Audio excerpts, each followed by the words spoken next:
ಇವತ್ತು ಸುಳ್ಯ ತಾಲೂಕಿನ ಈ ಬೆಳ್ಳಾರೆ ಪೊಲೀಸ್ ಠಾಣೆಗೆ ಎರಡನೇ ಸಾರಿ ನೋಟಿಸ್ ಮುಖಾಂತರ ನನಗೆ ಬರಹೇಳಲಾಗಿತ್ತು. ನನ್ನ ಮೇಲೆ ಕೆಲವು ತಿಂಗಳ ಹಿಂದೆ ನಾನು ಜೈನ ಧರ್ಮಕ್ಕೇನೋ ಬೈದಿದ್ದೀನಿ ಅಂತ ಹೇಳಿ ಒಂದು ಸುಳ್ಳು ಪ್ರಕರಣವನ್ನು ಬೆಳ್ತಂಗಡಿಯಲ್ಲಿ ದಾಖಲು ಮಾಡ್ತಾರೆ. ಅದಾದ ನಂತರ ಅದು ಬೆಳ್ತಂಗಡಿ ವ್ಯಾಪ್ತಿಗೆ ಬರಲ್ಲ ಅಂತ ಹೇಳಿ ಸುಳ್ಯ ವ್ಯಾಪ್ತಿಗೆ ಬರ್ತದೆ ಅಂತೇಳಿ ಸುಳ್ಯ ತಾಲೂಕಿನ ವ್ಯಾಪ್ತಿಯಲ್ಲಿರುವಂತಹ ಬೆಳ್ಳಾರೆ ಠಾಣೆಗೆ ವರ್ಗ ಮಾಡ್ತಾರೆ. ಅದಾದ ನಂತರ ಅದು ಏನು ಅಂತ ನನಗೂ ಕೂಡ ಗೊತ್ತಿರೋದಿಲ್ಲ. ಅದು ಆ ಕ್ಲಿಪ್ಪಿಂಗ್ಸ್ ತೆಗೆದು ನೋಡ್ತೀನಿ, ಕಟ್ ಪೇಸ್ಟ್ ಮಾಡಿ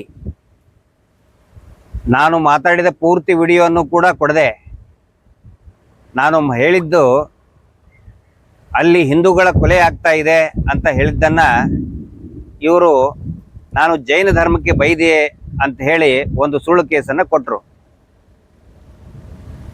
ಇದರಿಂದ ಇವರು ಎಷ್ಟೊಂದು ಹೆದರಿಕೊಂಡಿದ್ದಾರೆ ಅಂತ ಹೇಳಿದರೆ, ಈ ಧರ್ಮೋದ್ಯಮಿಗಳು ಅವರಿಗೆ ಮಾತ್ರ ಅವ್ರ ಧರ್ಮ ಬೇಕು, ಆದರೆ ಹಿಂದೂ ಧರ್ಮನೇ ಅಲ್ಲ ಅವರಿಗೆ. ಸಾಯ್ತಾ ಇರುವಂತಹ ಹೆಣ್ಮಕ್ಳು, ಬಡ್ಡಿ ದಂಧೆ ಮಾಡ್ತಾ ಇಲ್ಲಿ ಹಾಳಾಗ್ತಾ ಇರುವಂತಹ ದುಡಿಯುವ ವರ್ಗ, ಅವ್ರು ಯಾರಿಗೂ ಕೂಡ ಲೆಕ್ಕಕ್ಕೆ ಇಲ್ಲ.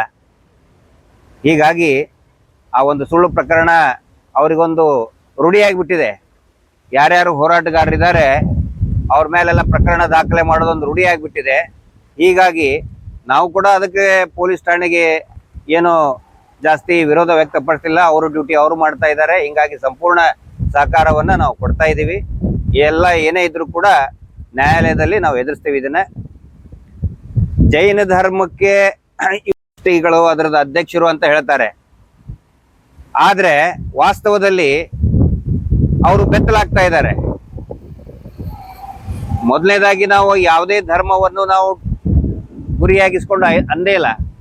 ಆದ್ರೂ ಕೂಡ ಸುಮ್ಮನೆ ಈಗ ಏನಾದ್ರೂ ಒಂದು ಕಿರುಕುಳ, ನಾನು ಹೇಳಿದ್ದೇನು, ಅಲ್ಲಿ ಸಾಕ್ಷಿ ಇದೆ, ಇವರೇ ಕೊಲೆ ಮಾಡಿದ್ದಾರೆ, ಆ ಸಾಕ್ಷಿ ಇದೆ, ಆ ಸಾಕ್ಷಿಯನ್ನ ನಾನು ತೋರಿಸ್ತೀನಿ, ಅದ್ರ ಬಗ್ಗೆ ನಾನು ತಪ್ಪಿದ್ರೆ ಕಂಪ್ಲೇಂಟ್ ಮಾಡಿ ಅಂತ ಹೇಳಿದ್ದೆ ನಾನು. ಆ ಕುರಿತಾಗಿ ಅವರು ಏನೋ ಪ್ರಕರಣ ದಾಖಲೆ ಮಾಡಿದ್ಬಿಟ್ಟು ಇದು ಕೆಲ್ಸಕ್ಕೆ ಬಾರದು, ಏನೋ ಒಂದು ಜೈನ ಧರ್ಮಕ್ಕೆ ಅಂದೆ ಅಂತ ಹೇಳಿ ಹೇಳ್ತಾ ಇದ್ದಾರೆ. ಅದ್ರ ಬಗ್ಗೆ ಒಂದು ಸುಳ್ಳು ಕಂಪ್ಲೇಂಟ್ ಅನ್ನು ಕೊಟ್ಟಿದ್ರು. ಅದ್ರ ಬಗ್ಗೆ ತನಿಖೆ ನಡೆದಿದೆ. ಅದ್ರ ಕುರಿತಾಗಿ ಬಂದಿದೆ. ನಮ್ಮ ಜೊತೆಗೆ ನಮ್ಮ ಎಲ್ಲ ಸೌಜನ್ಯ ಹೋರಾಟಗಾರ ಯುವ ಮಿತ್ರರು ಇದ್ದಾರೆ, ಅವರು ಕೂಡ ಬಂದಿದ್ರು. ಪೊಲೀಸರ ಜೊತೆಗೆ ಒಂದು ಸಹಕಾರ ಕೊಟ್ಟು ಅವ್ರು ಏನು ಕೇಳಿದ್ರು ಅದಕ್ಕೆಲ್ಲವಕ್ಕೂ ಕೂಡ ಉತ್ತರ ಕೊಟ್ಟು ಈಗ ಮುಂದೆ ಮಂಗಳೂರಿಗೆ ಮತ್ತು ಉಜಿರೆಗೆ ಹೋಗ್ತಾ ಇದ್ದೀನಿ.